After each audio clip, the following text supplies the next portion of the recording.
Alors après la petite pause repas, on reprend les directs sur le plateau de Fishing TV au salon des pêches de Nantes. Et je reçois Daniel. Daniel Nicolet, on le connaît. Et sachez qu'il a quand même 20 ans de guidage derrière lui. Oh, j'ai pas dit que tu étais vieux, hein. Ça veut pas dire que tu es vieux, ça veut dire que tu as une expérience dans le métier. Ah oui, mais tous les gens qui sont là m'ont apporté tellement de choses en 20 ans. En 20 ans. Voilà, c'est dingue. Et tu es toujours là, et tu es toujours aussi toujours aussi dynamique. Ouais, puis là, durant ce salon, là, à mon avis, sur le stand d'Ultimate, tu as vu vraiment beaucoup de monde. Ah oui, je crois qu'il y a une organisation qui est sans faille aussi. Je crois qu'on a tout fait pour qu'il n'y ait pas une seule minute de répit. Tout le monde fait son job. Je crois qu'on est là aussi pour montrer un maximum de choses à tous les gens qui veulent apprendre des choses sur la pêche en mer. Et tu as toujours été basé... où est-ce que tu es basé d'ailleurs? Je suis basé à Sainte-Hélène, sur la rivière d'Etel. Donc j'ai été pendant très très longtemps au port d'Etel, mais avec toutes les difficultés de temps en temps, les annulations à cause de cette fameuse barre. Je suis parti à Port-Louis parce que c'était quand même plus facile. Plus facile parce qu'on avait une perspective pour aller pêcher au large derrière Groix. Si je voulais aller pêcher derrière la barre d'Etel, il y a des moments derrière cette fameuse barre d'Etel où il y a une forte houle, où il y a plein d'oiseaux, personne ne peut sortir. Et là, en partant de Port-Louis, je trace la route, un quart d'heure après, je suis derrière le banc de sable. Ça me permet éventuellement de pêcher. Mais surtout, en allant à Port-Louis, j'ai multiplié par 150 ou 200 mes postes de pêche. Parce que tout le secteur Guidel jusqu'à la limite du Finistère, le nord de Groix, j'y allais jamais parce que c'était trop loin au départ. Passer la barre, on passe la barre, on ne sait pas si on va pouvoir revenir. Quoi. Que là, du coup, tu n'es pas sur place, mais tu es presque. Quoi. Et puis, tu as aussi une autre corde à ton arc parce que tu pêches aussi de bord, toi. J'ai commencé à pratiquer beaucoup de bord. J'ai commencé le guidage du bord et je crois que ça m'a apporté beaucoup pour initier mes clients. Quoi. Parce qu'en plus, quand ils viennent pêcher avec moi, quand ils viennent dans le gîte, admettons pendant une semaine ou une journée, ou pas dans le gîte dans ces cas-là, ils me demandent systématiquement, Daniel, on a pêché avec toi ce matin, mais ce soir, on est là pendant 5 jours. Ce soir, où est-ce qu'on va pouvoir aller pêcher tout seul? Alors là, mon bon cœur, c'est comme je fais d'habitude, quoi. Je reprends le truc et puis je vais leur faire voir pendant 1 heure quelques postes de pêche pour pouvoir finir leur soirée. Quoi. En attendant la soirée, l'apéro et puis les dames. Puis enfin, j'emmène aussi leurs femmes sur le bateau de temps en temps, c'est sympa. Quoi. Voilà, il y a un échange c'est convivial en même temps. Quoi. J'adore. J'adore. Alors, bon, au bout de 20 ans de guidage, il faut savoir que là, tu représentes aussi la société Ultimate Fishing en même temps. Et on va parler aussi de quelques leurres, parce que tu as quelques leurres fétiches de cette marque. Donc tu as amené, je t'ai vu amener... Ouais, j'ai amené les leurres que je montre un petit peu sur le bassin. Je sais pas, il y a un couteau, tu fais quoi avec le couteau? Ouais, je sais pas, il y a du fromage dessus. Est-ce qu'il y a le couteau? Non, non, ne plaisante pas. J'ai coupé le bout, t'inquiète. Non, c'est pour couper le fil, quoi. Voilà. Non, mais... Je mets pas d'agrafe, moi. Non, mais voilà. Je mets pas d'agrafe. La messe est dite, je mets pas d'agrafe. La messe est dite. Ça, c'est fait. Alors là, bon, je prends un leurre. Allez, moi, j'en prends un au hasard. Prends celui-ci. Ouais. Celui-ci, tu vas t'en servir en début de saison, par exemple? Alors, je vais m'en servir en début de saison, mais je vais me servir du même. Là, je dis celui-ci, mais en l'occurrence, c'est le... Ouais, c'est le One Up Shad. Voilà. One Up. Mais je vais me le servir, mais pas avec cette tête plombée-là, en début de saison. D'accord. Je vais plutôt pêcher en début de saison le même... Fais voir, je vais le présenter à la caméra, puis tu vas avec un hameçon texan. Alors ça, tu pêches en début de saison avec? Ouais, en début de saison, dans peu d'eau. Parce qu'en début de saison, si j'ai un conseil à vous donner, il faut rechercher les endroits où l'eau est la plus chaude. Parce que c'est l'endroit où les petits poissons, qui sont longs comme ça, viennent. Ils vont pas être dans 30 mètres d'eau, les petits poissons. Ils vont venir aux endroits où l'eau est chaude, dans les estuaires, dans les... Je sais pas, quand vous baignez, même quand vous baignez sur la plage, il y a des endroits, même en plein été, hein, vous êtes en train de vous baigner, il y a des endroits qui sont plus chauds que d'autres. Et bien en début de saison, c'est exactement pareil. Il faut toujours chercher en début de saison les endroits où l'eau est le plus chaude pour pêcher et le moins d'eau possible. Parce que le poisson, il mange au fond. Donc il faut pêcher avec des petits leurres, ce qu'on appelle la pêche à gratter, quoi. Donc faut pas pêcher vite, hein, il faut gratter, pêcher doucement, quoi. Voilà. Alors bon, je sais pas, t'as amené la boîte, je mets les mains dedans, mais t'as peut-être... Moi, il y a des choses... Celles-là sont secrètes, t'as pas le droit de regarder ça. Bon, d'accord, ferme-la. Non, Allez, trop tard. Non, c'est pas vrai. Ouais, le ton humoristique, j'aime bien, ouais, le ton humoristique de Daniel. Du coup, on a vu beaucoup de leurres de chez Ultimate. Et moi, je fais celui-ci, là. Tu vois. Ah, bah Même ouais. si ça correspond pas à la pêche de début de saison, Non. je veux le montrer parce que. Ah ouais, c'est Non, mais non, Ouais, je on n'a sais. pas parlé du tout depuis qu'on fait des plateaux, là. du jig. Voilà. Tu sais que c'est ma spécialité, ça. Ça bien. tombe bien. Tu vas nous en parler. Parce que, bon, là, j'ai un petit bijou de jig dans les mains, là, et vas-y. Alors, il s'appelle la Naburadeka. Naburadeka, c'est un jig qui est en plein de grammages différents, bien sûr. C'est un jig pour pêcher soit en vertical, soit en lancer ramené. On pêche avec ce petit jig dans maximum 10 ou 15 mètres d'eau s'il n'y a pas trop de courant. La base, vous voyez, celle-ci est un petit peu plus grande, un petit peu plus grosse. Il faut savoir que ce n'est pas de la dandine. La dandine, c'est avec une cuillère et puis avec des plumes. Ce petit jig qui s'appelle Naburadeka, c'est un leurre. À partir du moment qu'il va tomber, il va papillonner dans l'eau comme ça. Donc, soit vous le lancez très loin, canne haute, vous le laissez descendre sur 5 ou 6 mètres, il papillonne et le poisson a toujours une vision en l'air, il vient chercher le leurre qui descend. Une fois que vous avez lancé très loin, vous remoulinez très vite et vous laissez redescendre de nouveau votre jig qui papillonne jusqu'au bateau. Ça, c'est une technique de pêche qu'on peut utiliser pour trouver le poisson à différentes hauteurs d'eau, mais aussi qu'on peut utiliser sur les chasses. Et si le poisson ne chasse pas, vous pouvez faire ce qu'on appelle de la pêche en verticale. Donc vous laissez tomber votre leurre au pied du bateau.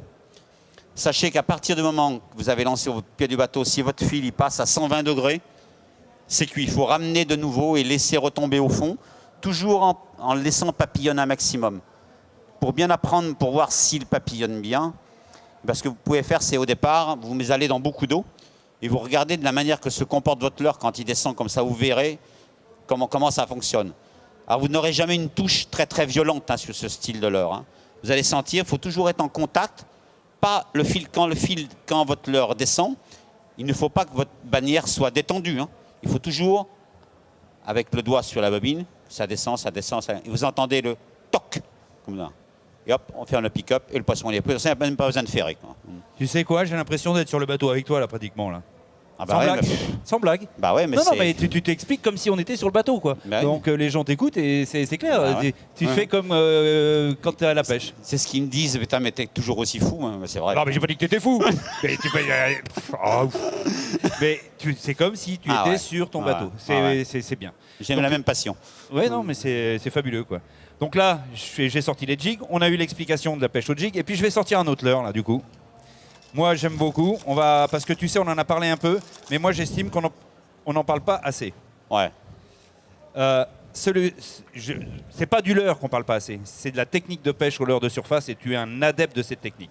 Alors, moi, tu sais ce que je propose, c'est simplement de montrer le leurre et puis on va l'expliquer, mais au bassin. D'accord. Là, le temps de montrer le leurre, alors c'est l'asturie. Voilà. Le nom du leurre, c'est l'asturie. L'asturie. Et puis, je te propose de faire voir. Allez, venez, on va aller voir comment s'anime l'asturie là. Allez, on y va. Venez voir au bassin. Je pense qu'il y a quelque chose à voir d'intéressant. Daniel est là, il faut savoir que 20 ans de guidage dans les pattes, c'est pas rien. Et il va vous expliquer un petit peu, comme s'il était sur son bateau, comme le jig. Vous en avez rêvé, là on va pêcher au leurre de surface avec Daniel. Alors, je vous ai mis un leurre rose, parce qu'on pêche quand le temps est sombre avec ce style. J'ai mis un leurre rose ici pour que vous le voyez un petit peu mieux. Sachez que la couleur de base de l'asturie, c'est la couleur verte, couleur lançon. Quand vous pêchez au leurre de surface, il y a plusieurs techniques. Moi, quand j'ai 3 pêcheurs sur le bateau, ça se passe toujours comme ça. C'est à celui qui va lancer le plus loin, à celui qui va ramener le plus vite. Alors qu'en général, c'est celui qui ramène le moins vite qui prend le poisson. On va se trouver sur une configuration de pêche de début de saison. Bientôt, c'est le début de la saison. Surtout. Qu'est-ce que tu entends par début? Avril, par exemple? Ouais, avril, à partir du moment que ça va commencer. Moi, je vais commencer. Réchauffer un peu, quoi. Ouais, cette année, je vais commencer vraiment fin avril, quoi. Quand l'eau fait quoi, à peu près en degrés? 15 degrés, quoi. Voilà. 15 degrés, quoi. À peu près 15 degrés.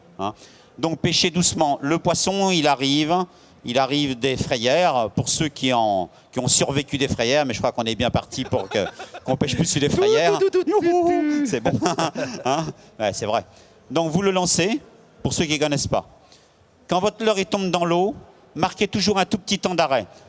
Ça, je vais le faire nager après.